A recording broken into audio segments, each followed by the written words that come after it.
ஒரே ஒரு 5 லிட்டர் இதய மந்த்ரா கடல் எண்ணெய் பேக் ஒரு மாசம் முழுசுக்கும் அத்தனை சமையல முடிச்சு விடலாம். இதய மந்த்ரா.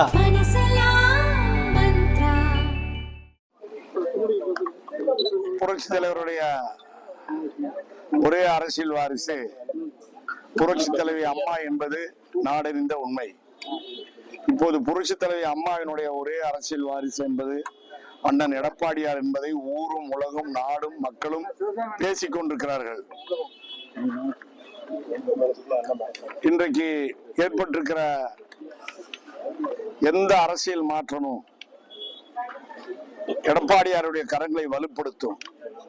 நாளும் நாளும் அவர் செல்லுகிற இடமெல்லாம் மக்கள் கூட்டம் அவருக்கு மிகப்பெரிய அளவிலே திரண்டு கொண்டிருக்கிறது. இன்றைக்கு திரு OPS அவர்கள் முதலமைச்சரோடு வாக்கிங் போகிறார். இதுவரை இருட்டிலே இருந்த உறவு இப்போது வெளிச்சத்திற்கு வந்திருக்கிறது. தினசரி போறார், நேற்றும் போறார், இன்னைக்கும் போறார். ஆக கூடி புரட்சி தலைவர் எம்ஜிஆரும் புரட்சி தலைவி அம்மாவும் சொன்னது திமுக என்பது தீண்டத்தகாத ஒரு தீய சக்தி. திமுகவோடு எவ்வளவு நெருக்கமாக இருந்தார் என்பதற்கு சட்டசபையிலே அவர் பேசிய பேச்சுமே ஒரு சாட்சி. எங்களை பொறுத்தவரை எங்கள் தலைவர் எடப்பாடியார் எந்த வழி காட்டுகிறாரோ அந்த வழியிலே நாங்கள் கடைசி வரை எங்களுடைய அரசியல் பயணம் தொடரும்.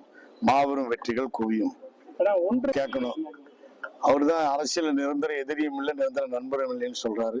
எங்களை பொறுத்தவரையில அதிமுக என்றால் இன்றைக்கு எடப்பாடியார் மிக வலிமையாக அவர் செயலாற்றி கொண்டிருக்கிறார். அவருக்கு பின்னாடி நாங்கள் எல்லாம் உண்மை தொண்டர்களாக இருந்து கொண்டிருக்கிறோம்.